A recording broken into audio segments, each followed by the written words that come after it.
a homenajear a dos grandes figuras del pensamiento filosófico, que son, por un lado, Immanuel Kant, que se cumplen 300 años de José Luis. Ya ha estado en otros seminarios, eventos, presentando a Immanuel Kant. Kant es además uno de los filósofos más importantes, diría yo, en la propia obra de José Luis Villacañas. Y también vamos a aprovechar una especie, quizás, yo no he visto su conferencia todavía, de contrapunteo que va a ofrecer José Luis entre Kant y Teodor Adorno, lo cual va a servir también para, desde el Instituto de Estética, desde el Diplomado de Estética y Filosofía, homenajear también los 100 años de la teoría crítica de la Escuela de Frankfurt. Sin otro particular, pues les dejo con ustedes a José Luis. Yo me voy a sentar allá a escuchar también su conferencia. Gracias, José Luis. Muchas gracias, Óscar. Y muchas gracias, Elizabeth, que no sé si estás o has desaparecido hoy. Y muchas gracias, queridas amigas, queridos amigos. Ya vuestras caras me son muy familiares, me son muy conocidas, y es muy placentero estar de nuevo con ustedes. Por supuesto, también a viejos amigos de la presentación del libro de Sublime Psíquico, que tantos recuerdos me produce. Pero saben ustedes que España está pasando por un periodo un poco tumultuoso, y me imaginaba, pensaba, reflexionaba esta mañana cuando veía la cordillera desde el avión, este momento tan imponente, tan único en el mundo, ¿no? Posiblemente, quizá el Himalaya, ¿no? Pero que uno queda tan sobrecogido por esa realidad que inevitablemente coloca, ¿no?, en muy segundo término todas las extrañas ocurrencias de los seres humanos, ¿no? Esta inmensa cordillera le hace a uno sentirse vinculado a esta tierra de un modo muy especial. Las épocas de la crítica, Kant y Adorno. Es una conferencia un poquito larga,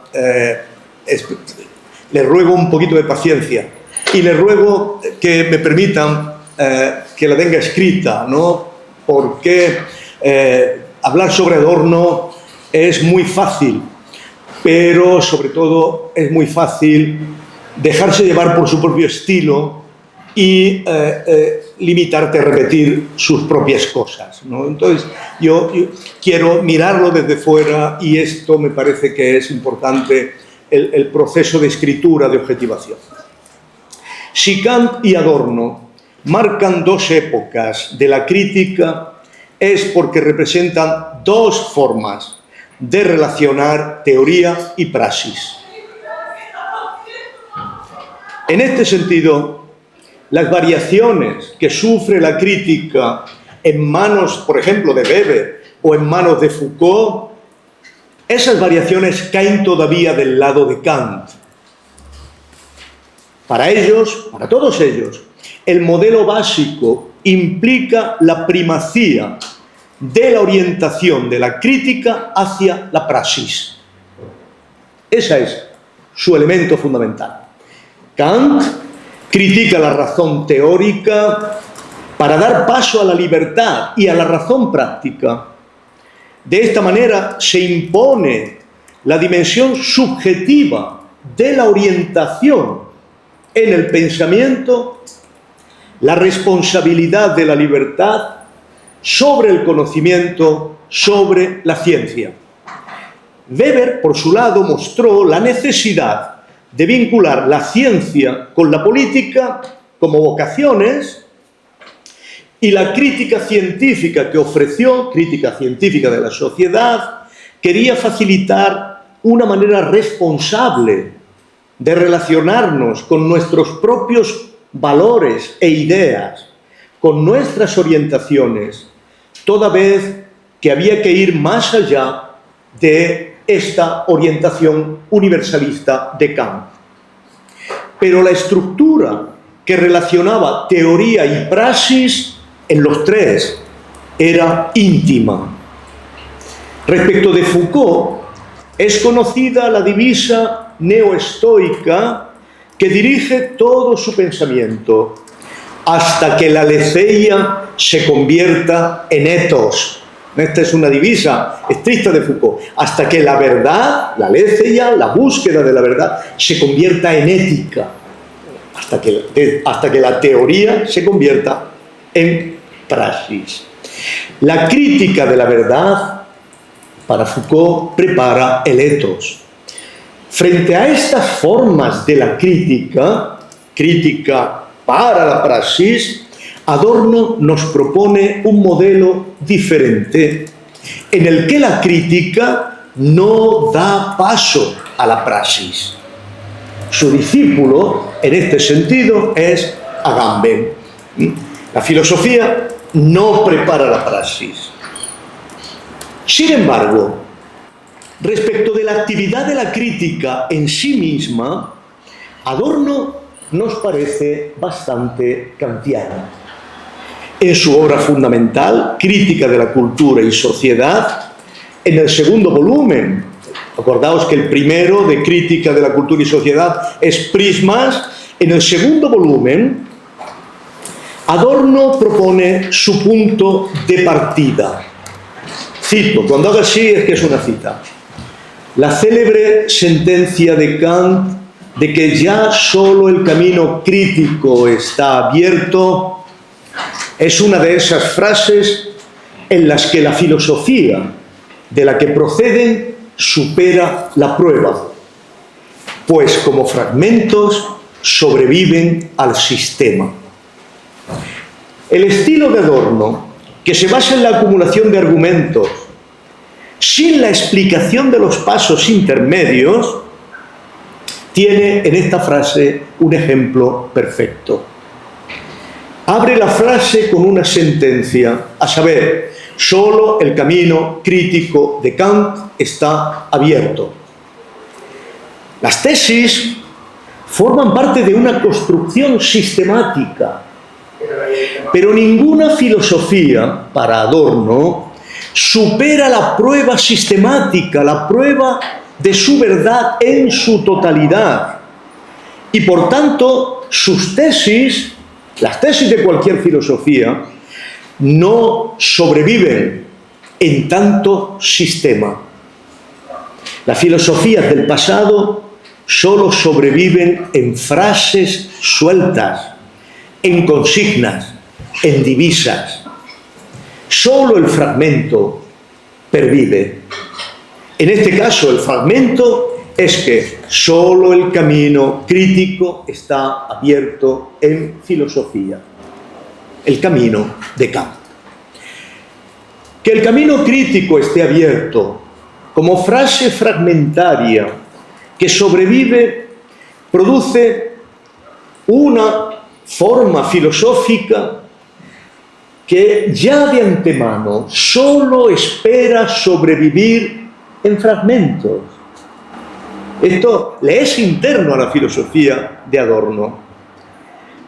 Creo que la tesis de que la filosofía es fragmentaria es una condición de posibilidad de la tesis de que solo el camino crítico está abierto. Que la filosofía es fragmento es antes que la filosofía es crítica. La primera, que la filosofía es fragmento, se inspiró en Nietzsche. Si analizamos bien la obra de Adorno, descubrimos que toda ella, desde Mínima Moralia, no es otra cosa que aforismos encubiertos, a veces ampliados, a veces abreviados, pero su forma de filosofar, según la cual el estilo ya es el argumento, predispone al aforismo. Pero incluso allí, donde el argumento toma vuelo y el texto se amplía, siempre podemos identificar que como resultado fundamental de sus escritos quedan aforismos fragmentarios destinados a la supervivencia. Cómo sea posible la utilización del aforismo para la crítica tiene que ver fundamentalmente con el rechazo de la relación de la filosofía con la totalidad. Esto es lo que está vedado. Eso es lo que sugiere Adorno cuando dice que la filosofía se pierde cuando quiere confundirse con su objeto, cuando quiere reflejar su objeto en la totalidad, cuando quiere apropiarse completamente de su objeto. No puede hacerlo.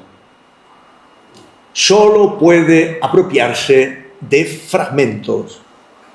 Ciertamente estamos en una época diferente de la de Kant, pero no podemos decir que la crítica de la razón pura sea un fragmento, pero inspirada por Kant. Cuando miramos solo a la crítica,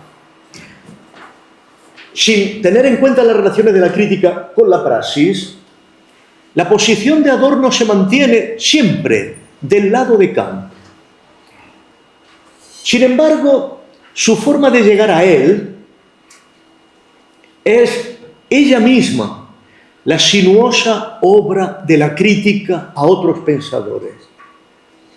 En la cerrada contraposición entre Hegel y Nietzsche, que explica buena parte del pensamiento contemporáneo, Adorno toma partido siempre por Nietzsche, por mucho que nos haya sugerido que el suyo es un pensamiento dialéctico. En todo caso, su enemigo es Hegel. Aquí su ruptura es radical. La pretensión de totalidad de la filosofía, que culmina con la tesis de que lo real es racional, no se puede separar de la apologética. Decir que lo real es lo racional no se puede entender de otra manera que defendiendo lo real, que defender lo real. La andanada contra Hegel es radical. Su sistema, dice Adorno, es una apología en devenir, una apología de la totalidad de la historia. Adquiere la forma de teodicea y justifica el sufrimiento humano. Para Adorno, cuando el presente nos anuncia la culminación de la vida dañada, pretender que esa vida dañada, real, sea racional, no es sino sencillamente elevar el sistema a delirio. Lo que Adorno quería decir al proponer como única posibilidad del camino crítico era que la filosofía ha de olvidar la comprensión sistemática tradicional con su pretensión de fundamentación. Huir al delirio era el índice supremo del estado de desesperación de la filosofía. Frente a ella, la crítica era la única manera posible de renunciar a lo absoluto y al mismo tiempo disponer de un concepto de verdad. Esa era la posibilidad de la filosofía. Con lúcidas palabras dijo que la hibris del espíritu que se eleva a lo absoluto no puede evitar que desde esa altura se pretenda la transfiguración del mundo, como si ya existiera la libertad. Desde la altura en que Hegel ve el mundo, la altura del espíritu absoluto, en el fondo ya podemos mirar al mundo como si su devenir fuera la obra de la libertad, como si ya existiera la libertad. Aquí Adorno, por supuesto, no era ni nietzscheano, no aspiraba a transfigurar el mundo, como en cierto modo aspiraba Nietzsche, ni hegeliano. Kant era el aludido con claridad, porque él también había renunciado al absoluto, pero no a la verdad. Esto era así porque la crítica, nos dice Adorno, vive del argumento acertado. ¿Pero qué es el argumento acertado? No podemos separar el pensamiento de Adorno de principio a fin de su propia historicidad, aunque a veces no se pueda entender su propio pensamiento sin incorporar un elemento metahistórico. Esta dialéctica es muy importante en él. Por una parte se aferra a la historicidad, pero por otra parte siempre hay algo metahistórico en él.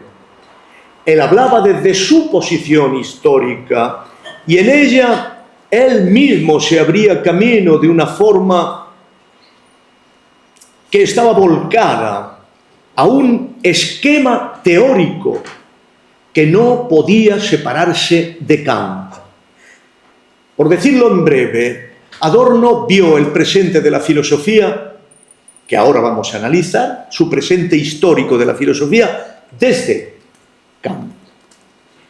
Lo que Adorno apreciaba en este tiempo de los años 60, este libro, sus últimos trabajos de crítica de cultura y sociedad, sus últimos trabajos son de 1969, de marzo, incluso de mayo de 1969. Adorno muere en octubre de 1969.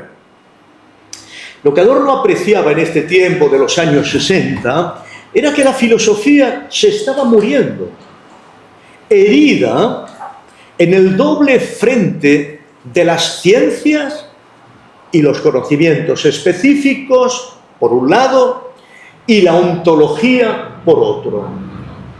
Se trataba de la dualidad entre positivismo y Heidegger. Era como si la crítica de la razón pura se hubiera partido por la mitad. La lógica trascendental, como análisis de lo que necesitaban las ciencias, se había autonomizado, cerrado sobre sí misma, para dotarlas a las ciencias de una autoridad indiscutida, absoluta. Por su parte, la dialéctica trascendental también se había autonomizado, mostrando la necesidad de romper con la coacción de la ciencia y la necesidad de no obedecer al dictado, el conocimiento especializado y sus consecuencias técnicas. Esa fue, de hecho, la conclusión del libro de Heidegger, de 1929, Kant y el problema de la metafísica. Pero como la dialéctica ya no podía acreditarse en el sentido kantiano, en preparar la orientación existencial que Kant había previsto, con la centralidad de la libertad que preparaba el imperativo categórico, ahora la dialéctica, impulsada por la voluntad de separarse de los entes que estudian las ciencias, se dirigía directamente hacia el ser. Adorno se movía con dificultad en este ambiente que se dividía entre los adoradores de los hechos y aquellos que tienen miedo de ensuciarse las manos con lo meramente existente. Heidegger. Adorno quería mancharse las manos, pero no con los hechos de los positivistas, sino con la realidad. Ni quería huir al ser, ni acomodarse cómodamente con los hechos aislados de las ciencias. Adorno denunció así una afinidad entre Heidegger y los positivistas. Dijo que ambos optaban por algo inmediato, expuesto a la conciencia pasiva, sin intervención del sujeto. Ambas filosofías deseaban conducir cada una a su propia orientación antihumanista. El ser de Heidegger se debe escuchar con la misma reverencia pasiva con que se aprecian los hechos, y ambas instancias solo dicen una cosa: lo que existe, ser. La neutralización del sujeto en ambas filosofías, que implicaba una ruptura con la posición de Kant, albergaba para Adorno un odio inconfesable al pensamiento, a la teoría, cuyo portador siempre es un sujeto. Ambas implicaban el desarme radical que llevaba a la dimensión apologética de Hegel. ¿Con qué derecho podía elevarse el sujeto, el humilde sujeto, a criticar la voz del ser, ya fuera como fuente de los acontecimientos sublimes, del Ereignis, o de humildes hechos protocolares? Adorno veía en este punto el destino de capitulación ante las fuerzas oscuras de lo existente. Ese era el resultado de abandonar el espacio humano, kantiano, de lo fenoménico. Por supuesto, la consecuencia de estas filosofías nos alejaban todavía más de Kant. Cito: de este modo desaparece también la concepción de la libertad y virtualmente la concepción de la autodeterminación de la sociedad humana. Fin de la cita.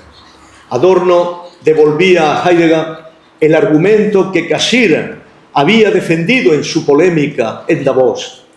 El ser humano no puede entregar su voz frente a la violenta facticidad de lo existente. Ahí reside su libertad. Esta era la clave de la crítica. De otro modo, todo estaría entregado a una bendición sin fisuras de lo fáctico. Adorno lo dijo con claridad, cito: la integración de Heidegger en el estado hitleriano del Führer no fue un acto de oportunismo, sino la consecuencia de una filosofía que identificaba el ser con el Führer. Frente a esta fin de la cita. Frente a esta pasividad, ante lo que nos manda el destino, ante lo enviado, aunque lo enviado tenga esta figura grotesca, ante esta degradación del amor fati nietzscheano a amor facti, que no tiene nada que ver con él, Adorno quería recuperar otra mirada, la de Kant, la de Nietzsche, que pasaba, cito, por estudiar lo que han hecho los seres humanos y reducirlo a su medida humana. Así que con Kant, Adorno dijo con claridad que si la filosofía es necesaria, lo es como crítica. Al final de su vida, en un pequeño escrito de 1969, titulado precisamente Crítica, volvió a defenderlo. No es muy exagerado equiparar el concepto moderno de razón a la crítica. Entonces, citó expresamente al ilustrado Kant y su apuesta por la autonomía y la salida de la minoría de edad. Solo así la razón dejaba abierto el espacio de la libertad y la esperanza de que el mal no tuviera la última palabra. El supuesto de toda la filosofía de Adorno surge de aquí. No necesitamos la filosofía para saber que existe el mal, la esclavitud y la opresión. Necesitamos la filosofía para tener esperanza de que eso importe.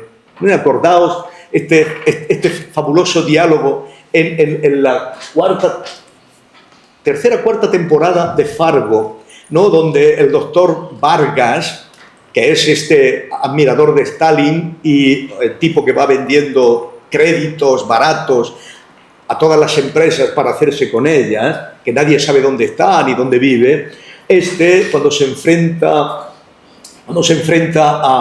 a uno de sus víctimas, la víctima le dice, pero tú es que no sabes distinguir entre el bien y el mal. Y dice, yo sí sé distinguir entre el bien y el mal, pero ¿a quién le importa? No. La filosofía es necesaria para que nos importe la distinción. Para tener la esperanza y que nos importe, necesitamos saber hasta dónde llega el mal. No comprenderemos la teoría crítica adorniana si no la entendemos como un despliegue forzado, continuo y exigente de la tercera pregunta de Kant. Acordaos, ¿qué nos está permitido esperar? E incluso me atrevería a decir que no comprenderemos la filosofía de Adorno si no la entendemos como una reflexión pormenorizada e histórica, no específicamente teológica, de la problemática del mal radical. Pero este esfuerzo adicional, de Adorno para explicarnos la tercera pregunta kantiana, ¿qué nos está permitido esperar?, implica una ligera variación de la pregunta. Si Kant se preguntó, ¿qué tenemos derecho a esperar?, Adorno se pregunta más bien, ¿pero tenemos derecho a eso?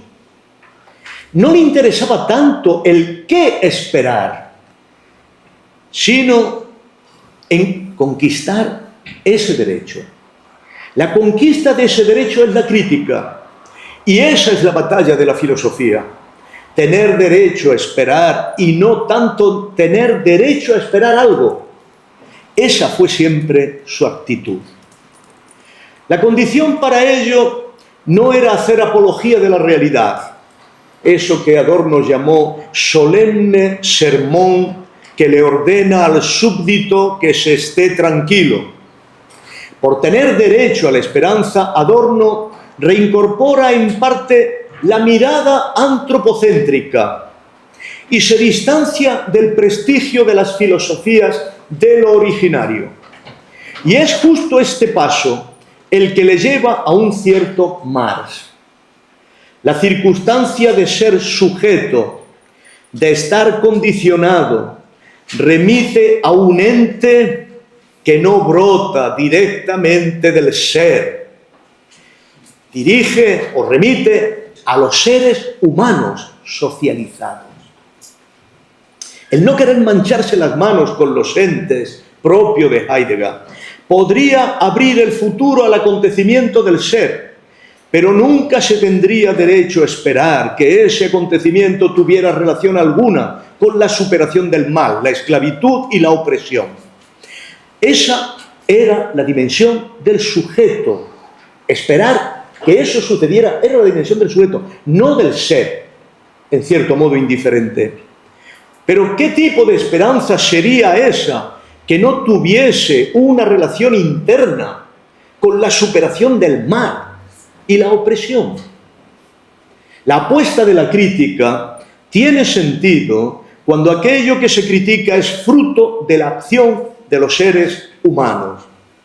Aquí Kant y Marx se conjuntaban en la conciencia de Adorno para denunciar que de esta manera, al elevarse absoluto, la conciencia del ser era conciencia cosificada, pues escamotea la participación humana de los conceptos supremos y los idolatra.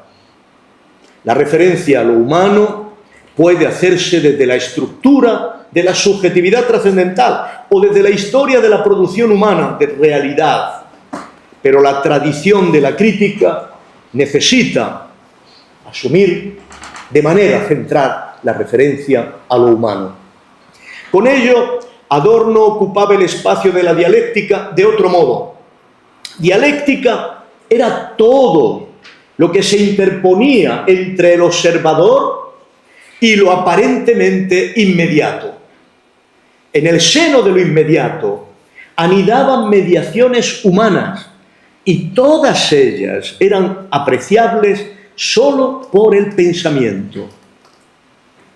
La crítica asumía el movimiento dialéctico en la medida en que mostraba en lo inmediato, lo que iba más allá de eso inmediato, más allá de sí mismo.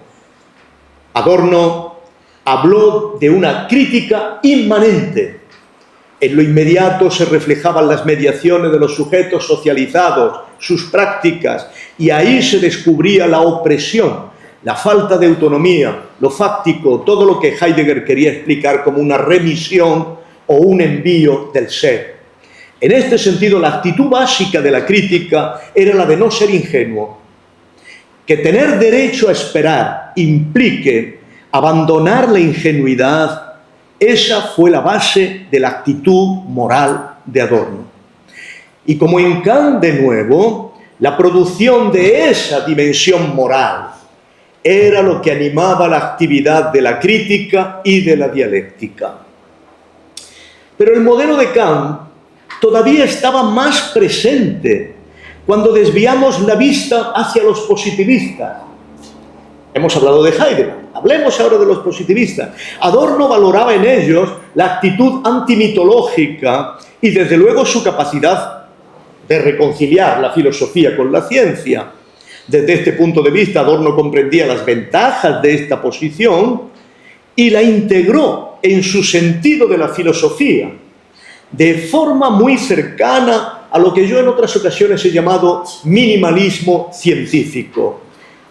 En el más profundo sentido de Kant, dijo que la integración de la filosofía y la ciencia, que virtualmente ya se perfila en los documentos más antiguos de la metafísica occidental, quería proteger al pensamiento de la tutela dogmática, con la que el pensamiento mismo tiene afinidad, mediante la arbitrariedad. Arbitrariedad que es lo negativo de la libertad. Esta cita es... Aquí de nuevo Adorno se negaba a explicitar los pasos intermedios, pero ahora estaban un poquito más claros. Hay una afinidad entre la arbitrariedad del pensamiento y la tutela dogmática. La primera, la arbitrariedad, hace necesaria la segunda. La ciencia protege de la arbitrariedad de la filosofía, porque la ancla al mundo, la condiciona. Pero también la impulsa en su evolución, en su apertura, por lo que protege al pensamiento de un cierre dogmático. Ese camino de la ciencia impide lo peor, que la arbitrariedad diera paso a la emergencia de una autoridad ciega, no menos arbitraria. Me parece que esta de Adorno es una buena definición de ciertos caminos de la filosofía contemporánea, que muestra a veces rasgos opresivos de autoridades que son tanto más inviolables cuanto más enigmáticas, oraculares y personales nos parecen. Pienso, por ejemplo, en Lacan, ¿no? O sea, cuanto Lacan es más extraordinariamente difícil de captar, ¿no? Con más reverencia se cita, ¿no? Con más pulcritud se tiene uno que atener exclusivamente a sus, a veces es abrupto. Dejarse condicionar por la ciencia, de este modo, traía consigo la saludable ventaja de alejarse de la hibris de lo absoluto, algo que por principio la ciencia no puede dar. Adorno limitaba, fijaos, antes hemos visto que la crítica requiere un punto antropomórfico. Adorno limitaba ese punto de vista antropomórfico, lo que le impedía caer en el antropocentrismo. La ciencia no es antropocéntrica ni antropomórfica. La crítica sí. Y por eso vincular la crítica a la ciencia es dotar a la crítica de vínculos poderosos con el mundo. Esta diferencia es esencial a la crítica en Adorno. El antropocentrismo propio de todas las condiciones idealistas no se puede salvar. Dijo, por ejemplo, aludiendo a los cambios en cosmología, en biología, en bioquímica. Desde este punto de vista, Adorno se arriesgó a una tarea que parecía bastante cercana al espíritu de Kant. Cito, una de las tareas que la filosofía debe acometer sin demora es proporcional al espíritu. Sin analogías ni síntesis de aficionados, las experiencias de las ciencias naturales. Las ciencias no se podían separar del ámbito del espíritu. Hacerlo llevaría a la filosofía a un juego inconsistente. Si la filosofía debe llevar a la conciencia de sí mismo, de los seres humanos, desde Sócrates, conócete a ti mismo, entonces debe integrar lo que sabemos de la naturaleza. No podemos comportarnos como intensos escrutadores de nosotros mismos y del mundo social y ser al mismo tiempo trogloditas en el conocimiento del cosmos. Llevar la ciencia al espíritu, dice Adorno, esto ya sería algo. Dijo Adorno con su afición característica por lo minimalismo. La contrapartida y la cautela respecto de la ciencia debía ser la protección del pensamiento, rechazar la idea de que solo los métodos de la ciencia son las formas válidas de la inteligencia. De esta manera, la filosofía también protegía a la ciencia de su propia tutela dogmática en el más puro estilo kantiano. Pero no puede, porque la ciencia no puede convertirse en un aparato de la heteronomía. Esto es lo que estamos viendo con toda la ciencia del cerebro, la neurociencia, la administración del ser humano como una cosa que impide que el ser humano tenga la más mínima autonomía. Se ha convertido en una heteronomía. Tampoco puede olvidar su sistema de mediaciones sociales, en fin, lo normal. El pensamiento no permite que el saber organizado de las ciencias le prescriba sus reglas. Entre otras cosas, porque las reglas de la ciencia son también reglas de los humanos. El principio que regía aquí las relaciones entre ciencia y pensamiento no era otro que espíritu. Aquí las expresiones de Kant se podían integrar en las percepciones de Hegel, siempre que no diéramos el paso al espíritu absoluto. Adorno lo dijo de un modo que Kant no hubiera aplaudido, porque daba ganadora sus tesis del intelecto estipo. El espíritu no es lo absoluto, pero no se limita a lo ente. Esta era la clave. Podía conocer lo ente, pero solo si no se borraba a sí mismo. Esa borradura era la de la ontología de los hechos y la de la ontología del ser. La ciencia sí, pero solo si no eliminaba la libertad del espíritu, que es algo que también amenazaban los positivistas. Ambos constituían para Adorno formas de regresión y, lo que era todavía peor, formas de resignación.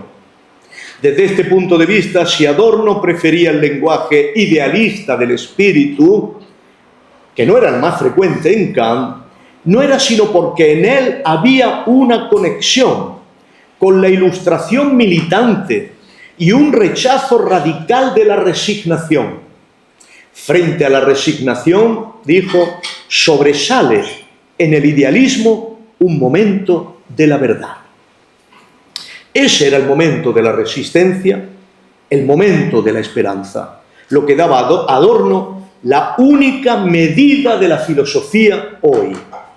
Como al final de su vida tuvo que defender Adorno, si su filosofía rechazaba integrar un concepto, este era el de resignación.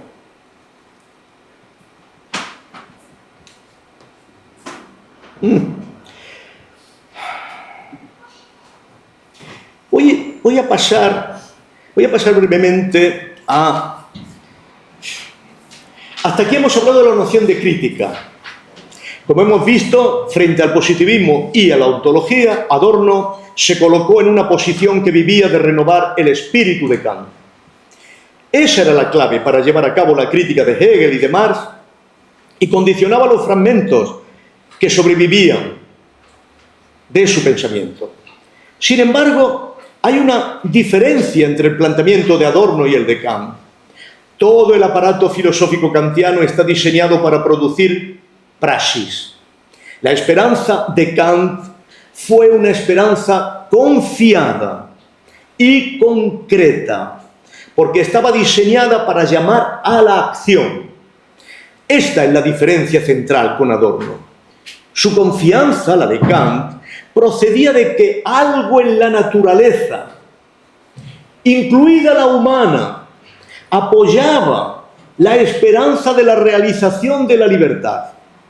La naturaleza era una madrastra del género humano, pero la tierra, en cierto modo también, podía comportarse como una madre. Los seres humanos podían moldear su sensibilidad natural según formas capaces de un orden universal. Ciencia, derecho, arte, trabajo. Ejercitándolas, organizando un estado racional, se podía adquirir el derecho a una paz ampliable mediante federaciones de sociedades humanas. Pero esta confianza falta en Adorno. Él se niega a producir orientaciones existenciales con su crítica. En este sentido, podemos decir que ha desarticulado las relaciones entre teoría y praxis de Kant. Su esperanza es la propia de quien ha interiorizado como principio la desconfianza gnóstica hacia el mundo. La crítica se vuelca al mundo, pero para resistirlo moralmente y mantener en vilo la desconfianza hacia él. No huye de él, pero no prepara la praxis en él. La crítica es intramundana, pero ni prepara la huida del mundo ni la acción intramundana. No puede confiar en la realidad, sino solo en el pensamiento. Lo fundamental para salvarse del mal es conocerlo. Ese es el recto gnóstico de su filosofía. La filosofía no puede entregarse si se quiere mantener el derecho a la esperanza en el mundo, aunque no pueda confiar en ella para poner en marcha esa esperanza. Hay aquí una extraña cercanía a la expectativa abstracta de Heidegger, pero una que exige, a diferencia de Heidegger, una mediación histórica, permanente, inmanente, concreta, capaz de reconocer la realidad del mundo. Adorno no quiere renunciar a la filosofía y a la crítica, pero solo lo hace para producir la apertura de la libertad de pensar, sin que ésta dé el paso a la orientación a la praxis. Suprimir la filosofía por el bien de una praxis que en esta época histórica perpetuaría el estado de cosas, cuya crítica es asunto de la filosofía, sería un anacronismo. La desconfianza tiene que ver no con el ser, sino con lo que hacen los humanos socializados, que en esta hora histórica, cuando han consumado lo que Fichte llamaba la época de la pecaminosidad consumada y Marx la subsunción total del capitalismo, no merece confianza.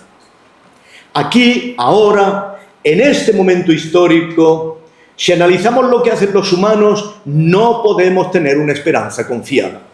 Cualquier orientación que haga pie en lo existente reproducirá el mal. La orientación que debiera formar una humanidad racional en el sentido kantiano, y Adorno recuerda la frase kantiana, una humanidad mayor de edad, hoy tendría que confiarse para producirla a la humanidad máximamente irracional. Esto es un credo cui absurdum es una fe que implica la ruina del pensamiento. Hacer eso, dice Adorno, no sería sino perseverar en el hechizo de la desdicha. La mediación de la filosofía a través de la crítica debe forjar una teoría que muestre la falsedad del todo. ¿No era esto sencillamente invertir a Hegel? Pero entonces, ¿en qué confiar? Ningún fragmento superviviente dejaba nada en lo que apoyarse. El todo en su falsedad era la realidad social y política en su dinámica insuperable. Ese era el objeto de su completa desconfianza, la que solo dejaba en pie, como medio de conquista de la esperanza, la negatividad, una totalidad igualmente abstracta.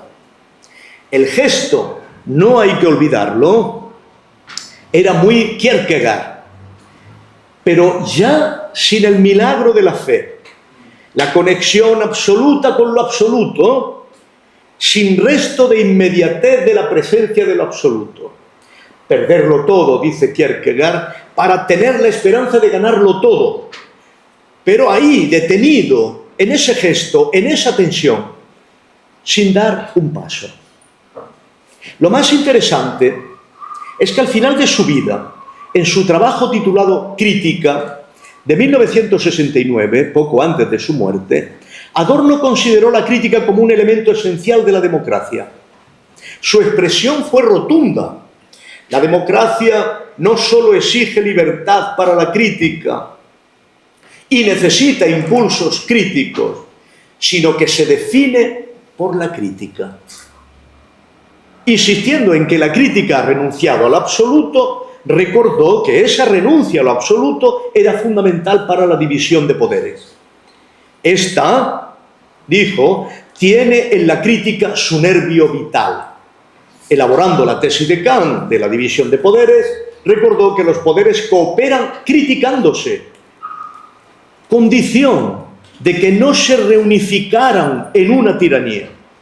Por lo demás, Adorno vinculó de nuevo crítica a mayoría de edad y conectó mayoría de edad con democracia. En realidad, lo que venía a decir es que la democracia no es posible sin el pensamiento, algo que no deberíamos pasar por alto. Por supuesto, quizá este planteamiento podía haberle obligado a concretar el derecho a tener esperanza con el deber de defender la democracia, pero no lo hizo. Y por eso su esperanza no fue más confiada.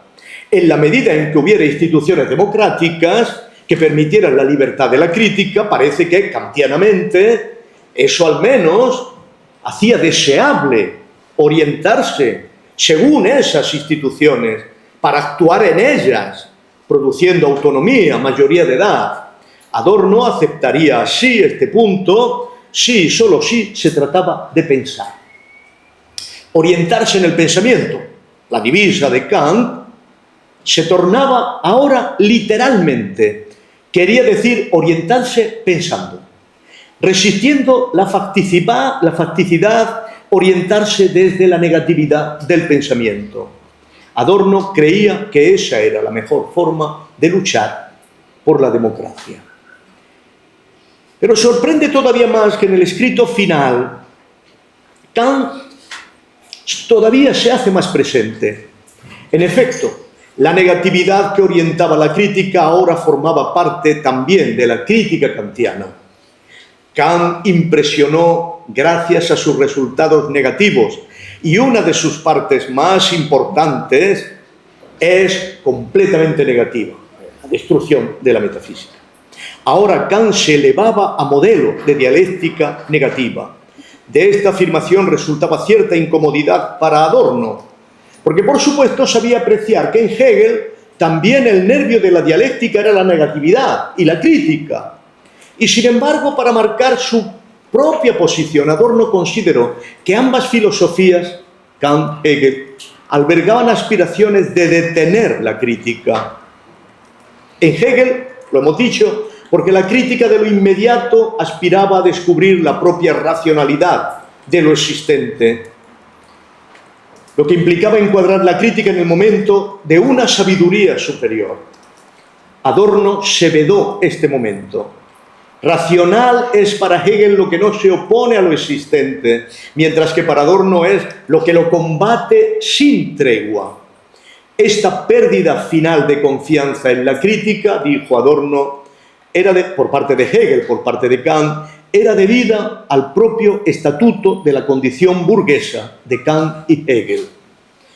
Algo de contradicción entre la emancipación moderna del espíritu crítico, que lo ha supuesto Kant, y su simultáneo acallamiento, esa contradicción entre despertar el espíritu crítico y al mismo tiempo acallarlo, es propio de la burguesía. Desde muy pronto la burguesía empezó a temer que sus propios principios podrían impulsarla más allá de sus intereses. Aquí, evidentemente, dejó ver Adorno la afinidad con la figura del joven Marx. Fue él, Marx, quien dio la respuesta radical y antiburguesa a Hegel y puso en circulación la divisa de crítica despiadada de todo lo existente. En realidad, a ese gesto del joven Marx se vinculó siempre este Adorno, que mantuvo el gesto antiburgués del gran pensador. Al final, la época burguesa era la que traicionaba la potencia de la crítica, la que limitaba la democracia, la que por tanto no soportaba que se cuestionara la unidad. Ahí vio la conexión entre la época burguesa y la época totalitaria. Ese tabú de la unidad aspira a la organización totalitaria, concluyó. Yo también debo concluir, porque ya me he pasado. El año de su muerte, en el mes de febrero, Adorno se enfrentó en una conferencia en Radio Berlín Libre al reproche de si su actitud no sería resignada en la medida en que no estaba dispuesto a extraer las consecuencias prácticas de su crítica ni extraer de ellas programas de acción. Era inevitable que los demás pensaran que la teoría crítica no consideraba realizable lo que ella misma decía, lo que permitía sospechar que en el fondo se había ella también reconciliado con la realidad. Entonces se aferró al estatuto de pensador teórico y se empleó a fondo en rechazar el activismo y la necesidad de conectar teoría con praxis. Aquí estableció con claridad lo que era un supuesto en toda la teoría crítica: la equivalencia de acción y acción instrumental. Esta es la base de la teoría crítica, la base de su crítica a Weber, la base de tu crítica a John Dewey. Esta acción es inevitablemente acción instrumental. El pensamiento que prepara la acción es ya una operación que degrada el pensamiento a instrumento. Fue, como veis, una noble defensa de la teoría que implícitamente podía considerarse como una división del trabajo. Yo me encargo de la teoría. Su argumento más fuerte fue que la unidad de teoría y praxis siempre se deja llevar por la tendencia a que lo dominante sea la praxis. La pendiente inevitable de la aceptación de lo que hemos hecho, la necesidad imperiosa de justificar los resultados, todo eso ya significaba desmontar la crítica. En principio fue consciente de que se trataba de una condición histórica contingente. La diferencia con los tiempos de Marx, dijo, era que por aquel entonces se veía posible la acción como una opción del presente. Esa opción ya no estaba abierta. Y era, en el fondo, la herida que había dejado Marx en la contemporaneidad. Con libertad dijo que la tesis 11 de Feuerbach era demasiado autoritaria como para revelar convencimiento por parte de Marx. Pero no se olvidó de mostrar las terribles consecuencias leninistas de aquellas ironías marxianas sobre la crítica crítica, Bueno, acordaos, la onceava tesis, los filósofos hasta ahora se han dedicado a interpretar el mundo, ahora tienen que transformarlo. Y, por supuesto, aquella hipercrítica respecto de la cual ironizaba diciendo la crítica crítica.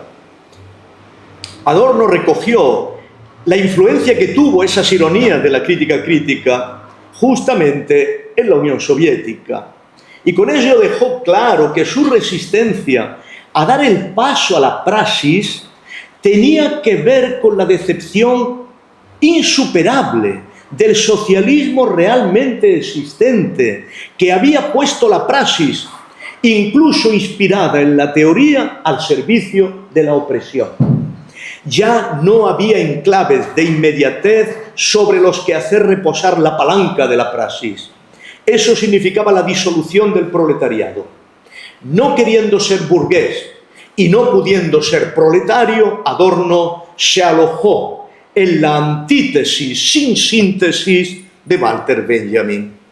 Para él, esta catástrofe de la acción, y esto es importante, esta catástrofe objetiva de la acción, se intentaba suplir con todo tipo de acciones.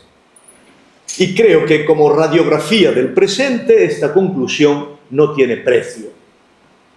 El canto que entonces elevó Adorno a favor de una crítica desinhibida recuperó la radicalidad de las líneas de mínima moralia. Entonces recuperó los derechos del pensamiento. Dijo que lo que limitaba la crítica era el miedo a que el pensamiento tuviera razón. Ese miedo era para él una manifestación derivada del sufrimiento actual. Quien sufre por el estado de las cosas suele expresar su ira contra quien le recuerda o le describe ese estado. En cierto modo, la crítica tenía que hacer eso, y por eso la crítica recuperaba la figura del intelectual como chivo expiatorio, que no dejaba de ser la última huella del profeta lapidado o quizá crucificado. Aquí apreciamos que lo que emergía en esta posición era la vieja aspiración de racionalización que exigía desencantar la realidad como condición de la verdadera actitud moral. Un tema, obviamente, weberiano. Recordemos este pasaje. El pensamiento, la ilustración consciente de sí misma, amenaza con desencantar la pseudo-realidad en la que se mueve el accionismo. Todos querían seguir encantados en los fetiches sustitutorios de la realidad. Lo que Adorno echaba de menos era una ruptura radical con esa pseudo-realidad en la que vivíamos, liberarnos de los fetiches que nos encantaban. Su actitud era radicalmente moderna y no se limitaba a albergar una actitud reactiva parcial.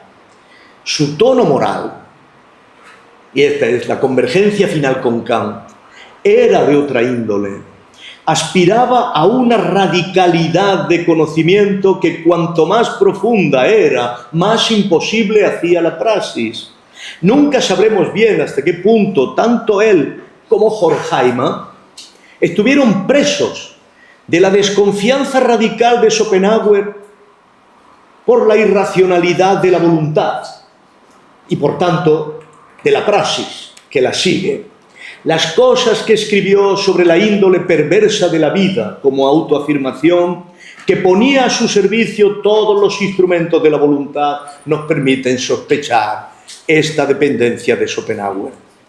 La desconfianza entonces supera la dimensión meramente histórica y se torna desconfianza respecto al mundo, y su rechazo a considerarlo como el mundo definitivo era la última huella no confesada de una trascendencia negativa, que proclamaba que cualquier intento de verla mediante una utopía ya era una regresión.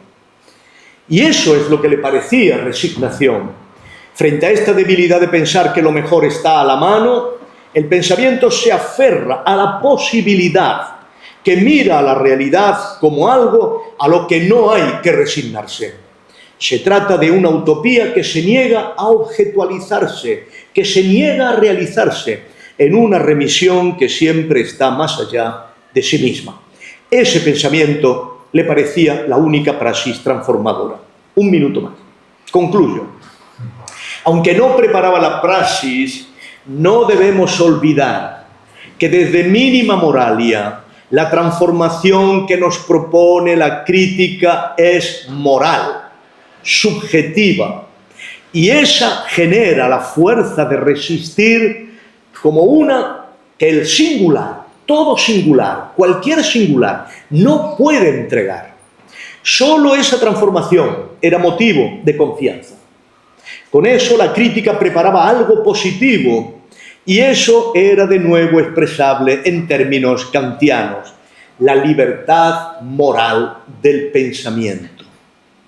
Permitidme que acabe con una cita que me aproxima a Adorno en mis propios términos. Adorno nos dice que quien piensa no está aireado, no está airado en la crítica. El pensamiento ha sublimado la ira. La transformación que produce la crítica es que genera una sublimación del pensar. Este no puede refugiarse en la actitud autodestructiva de la ira. Por el contrario, quien ha sido fiel a esta sublimación del pensamiento, que se niega a reencantar el mundo de la facticidad, pero que también se niega a la inmediatez reactiva de la ira, por solitario e impotente que parezca, cumple la previsión que Adorno entrevió pocos meses antes de morir. La felicidad que se ve en los ojos del pensador es la felicidad de la humanidad. Esa fue la promesa de Kant. Lo que teníamos derecho a esperar era que de mantener la actitud moral pudiéramos llegar a la eudaimonía, a que en nuestros ojos se reflejara la felicidad de la humanidad. Aunque lo que vea el pensador sea la infelicidad universal, pensarla y conocerla como infelicidad, decirla, es una fuente de dignidad moral. Y es un índice de que la resignación no ha tenido lugar. Es frecuentar de nuevo el escenario de lo sublime. Cuando llegamos a esta conclusión nos damos cuenta de que esta es la posición última a la que se puede llegar mediante la filosofía que no quiere dar el paso de Kierkegaard hacia la religión. En realidad nos damos cuenta de que esa comprensión de la filosofía está diseñada para no dar el paso a la teología que siempre ha albergado en su seno. Entonces tenemos derecho a preguntarnos si la filosofía, el pensamiento, incluso elevado a la actitud moral, puede constituir realmente un sublime psíquico caracterizado por completo al margen de una praxis social. Pero este es mi problema, no el de Adorno. Gracias.